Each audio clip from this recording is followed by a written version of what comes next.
ಇವತ್ತು 75 ವರ್ಷ ಆಯಿತು ನಮ್ಮ ಸಂವಿಧಾನಕ್ಕೆ.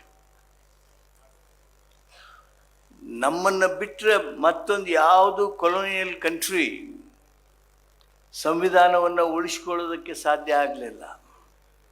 ನಾವು ಸ್ವತಃ ರಚಿಸಿರ್ತಕ್ಕಂಥ ಸಂವಿಧಾನ 75 ವರ್ಷಕ್ಕೂ ಹೆಚ್ಚು ಕಾಲ ಇವತ್ತು stood test and it has become successful.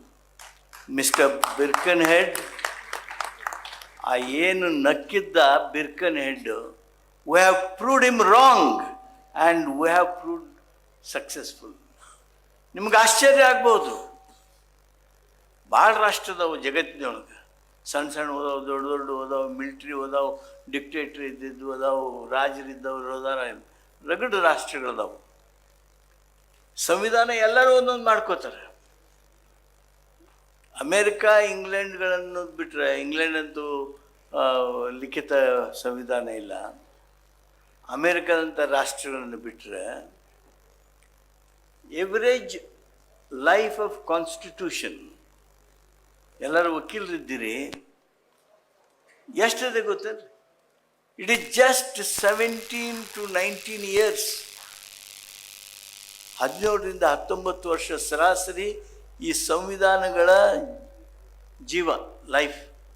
ಅಂದರೆ ಮತ್ತೊಂದು ಬೇರೆ ವ್ಯವಸ್ಥೆ ಬರ್ತದೆ, ಆ ಸಂವಿಧಾನ ಕಿತ್ತೋಗಿತಾರೆ, ಮತ್ತೊಬ್ಬ ಬರ್ತಾನೆ, ಮತ್ತೊಂದು ಸಂವಿಧಾನ ಮಾಡ್ತಾನೆ. ಹಿಂಗೆ 19 ವರ್ಷಕ್ಕಿಂತ ಹೆಚ್ಚು ಅವು ಭಾಳಷ್ಟು, ಅಂದರೆ ಸರಾಸರಿ 19 ವರ್ಷ ಅವಧಿ ಸಂವಿಧಾನದ್ದು. ಆದರೆ ನಮ್ಮ ದೇಶದ ಸಂವಿಧಾನ 75 ವರ್ಷ ದಾಟಿ ನಾವು ಇವತ್ತು ಅತ್ಯಂತ ಯಶಸ್ವಿಯಾಗಿ ಮುಂದುವರೆದಿದ್ದೇವೆ. ಇದು ನಮ್ಮೆಲ್ಲರಿಗೆ ಹೆಮ್ಮೆ ತರ್ತಕ್ಕಂಥ ವಿಷಯ. ನಮ್ಮ ಸಂವಿಧಾನದ ಬಗ್ಗೆ ನಾವು ಹೇಳುವಾಗ, we have not only drafted constitution, it is a complete constitution. It has responded to the needs of the nation over a period of 75 years. It has withstood the test of time. India has proved Lord Birkenhead wrong and we successfully. ಸ್ನೇಹಿತರೆ, ನಮ್ಮ ಸಂವಿಧಾನ ಕೇವಲ ಆಡಳಿತ ಮಾಡೋದಕ್ಕೆ ಸಂವಿಧಾನ ಅಲ್ಲ. This is transformative constitution. ಸಮಾಜದಲ್ಲಿ, ದೇಶದಲ್ಲಿ ಪರಿವರ್ತನೆ ಮಾಡ್ತಕ್ಕಂಥ ಸಂವಿಧಾನ. ಸಾಮಾಜಿಕ ನ್ಯಾಯದ ಮೂಲಕ ನಾವು ಯಾವುದಕ್ಕೆ ಈ ಸಂವಿಧಾನವನ್ನು ಸೋಲ್ ಆಫ್ ಇಂಡಿಯಾ ಅಂತೀವಿ. ಯಾಕೆ ಸೋಲ್ ಆಫ್ ಇಂಡಿಯಾ ಅಂತೀವಿ ಅಂದರೆ, ಇದು ನಮ್ಮ ಸಮಾಜವನ್ನು ಸಹಿತ ಪರಿವರ್ತನೆ ಮಾಡ್ತದೆ, ಸಾಮಾಜಿಕ ನ್ಯಾಯವನ್ನು ಎಲ್ಲರಿಗೆ ಕೊಡ್ತದೆ. This is living constitution. ಇದು ಜೀವಂತ ಸಂವಿಧಾನ. ಇದು ಜನರ ಜೊತೆಗೆ ಸಂವಾದಿಸ್ತಾ ಜನರ ಆಗು ಹೋಗುಗಳನ್ನು, ಜನರ ಬೇಕು ಬೇಡಿಕೆಗಳನ್ನು ತಲುಪ್ತಕ್ಕಂಥ ಒಂದು ಸಂವಿಧಾನ ನಮ್ಮ ಸಂವಿಧಾನ ಆಗಿದೆ. That's why we call Indian Constitution is the first and foremost a social document.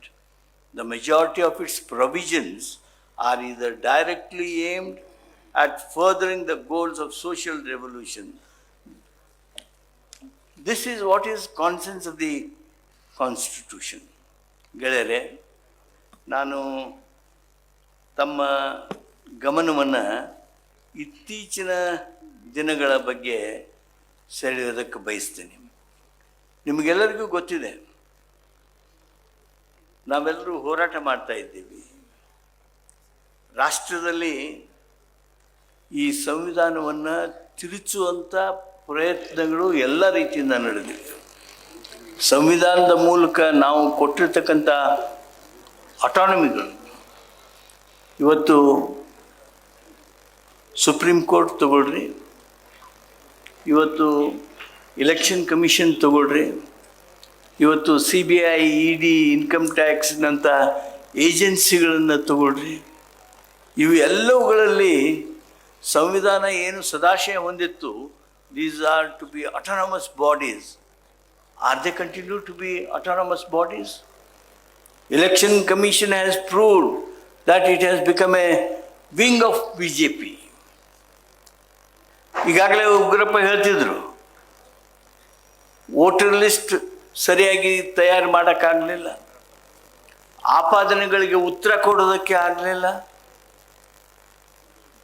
ನಮ್ಮ ರಾಷ್ಟ್ರದ ಲೋಕಸಭೆಯ ವಿರೋಧ ಪಕ್ಷದ ನಾಯಕರ ಆಪಾದನೆಗಳನ್ನ, ಆರೋಪಗಳನ್ನು ಅಫಿಡವಿಟ್ ಮಾಡಿ ಹಾಕ್ರಿ ಅಂತಾರೆ. Should they not take it into cognizance of the allegations made by leader of opposition of Lok Sabha? What is happening? Is this the desire of the Constitution of India? ಈ ಸಂವಿಧಾನವನ್ನು ತಿರುಚುವ ಕೆಲಸ ಇವತ್ತೇನು ನಡೆದಿದೆ ಅದರ ಬಗ್ಗೆ ಜಾಗೃತರಾಗಬೇಕು. ಈ ಸಂವಿಧಾನ ದಿನವನ್ನು ನಾವು ಆಚರಣೆ ಮಾಡ್ತಾ we can make this A celebration. ಇದು ಹಬ್ಬ ಅಲ್ಲ, ಇದು ಆತ್ಮಾವಲೋಕನೆಯ ದಿನ. ಇದು